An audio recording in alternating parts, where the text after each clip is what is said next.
November 23rd, I will be giving out $1,000 if we are able to reach 50,000 subscribers. Only thing you got to do to enter to win this $1,000 is just go ahead and subscribe. So don't miss this giveaway.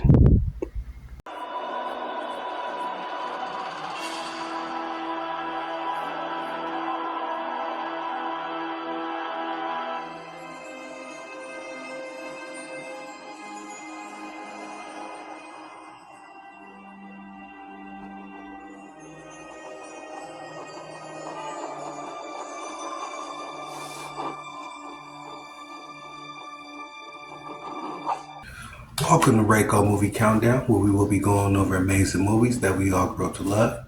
And the ones that maybe haven't seen the movie, then go to the bathroom, grab you something to drink and some popcorn, and sit down. We're going to teach you something today.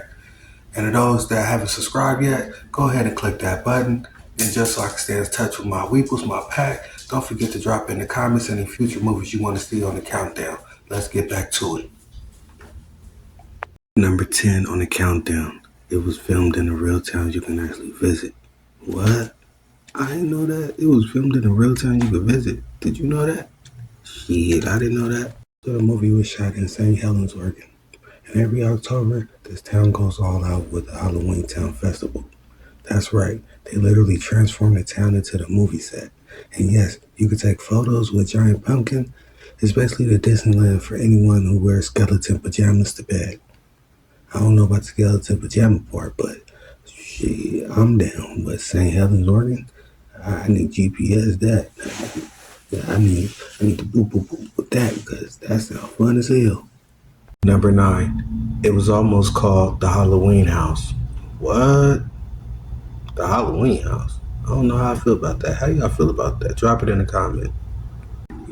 Yeah, they went from a haunted frat house vibe to a full-blown town of mischief and mayhem. The Halloween House just sounds like where you go to get bad candy, to be honest with you, and jump scares from some guy in a werewolf mask. That blew my mind. I think we can all agree Halloweentown was the way to go. It was the right choice, and it's a classic movie. Halloween House, I really wasn't feeling that title. That didn't make sense to me. I'm glad that they chose it, that they switched it up a little bit on the formula there and went with Halloweentown instead, because I don't think that us growing up in 1998, we would have appreciated the movie being called Halloween House. It wouldn't have made sense to us. But now, granted, there are some other horror movies that did go on to use the title of a house in it, but Halloweentown should have just stayed Halloweentown. But drop it in the comments if y'all guys feel the same, or if you think that they should have went with Halloween House. I personally don't think that Halloween House would have fit the title of this particular movie. I think Halloweentown fits it perfect. It's almost like adding dirt to a well-known spaghetti sauce. It's like, no, we don't want that. We want this. So I'm glad that they chose to go another route with that, the name of the film. But for the rest of this month, I will be only doing Halloween themed movies just like this one. So if you have any in mind, any ideas, please drop it in the comment and stay tuned to the channel to see if your movie had been picked. Now let's get back to this countdown. Number 8 on the countdown. Debbie Reynolds wasn't the first choice for Grandma Aggie. I can't picture anybody else playing this part other than Debbie Reynolds. I don't know. Let's get into the facts.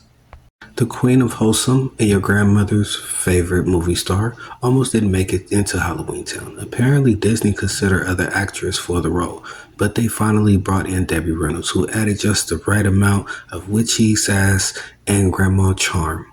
Imagine what Grandma Aggie would have been like without the Reynolds touch. Just doesn't work. And in my view, it really doesn't.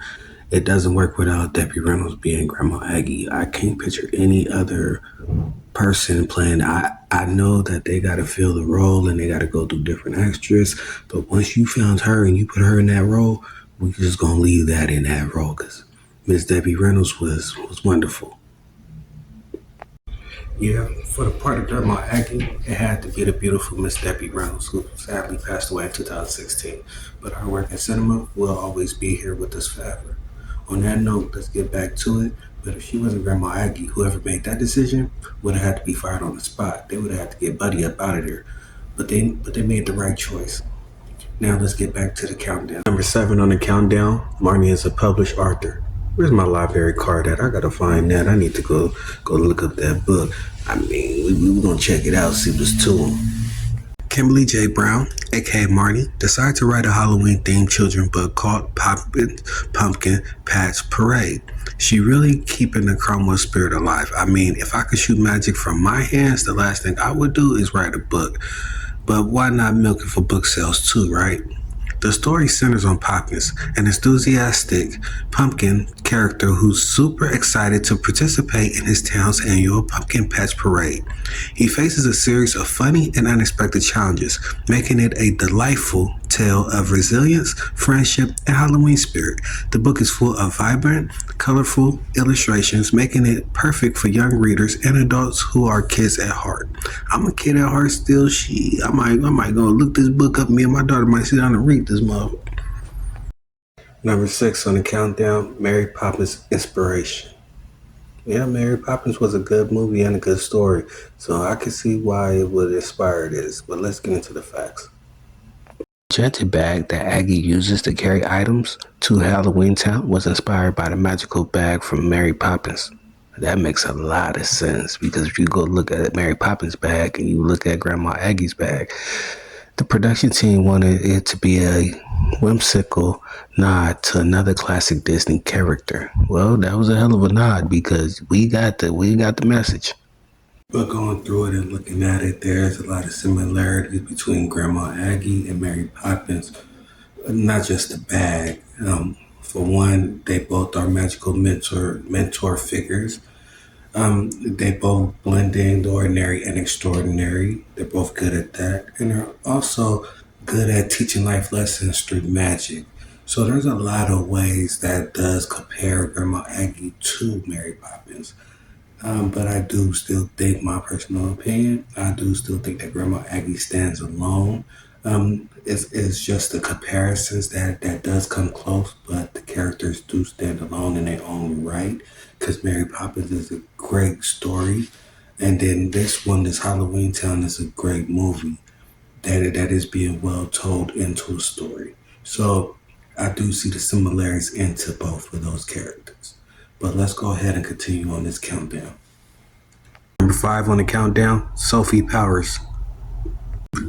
Little Sophie, the kid who seems to have a cheat code for magic. The original script had more on her abilities, but they got cut due to time. Guess they figured no one would notice. Still though, this kid was casting spells like she was picking flowers.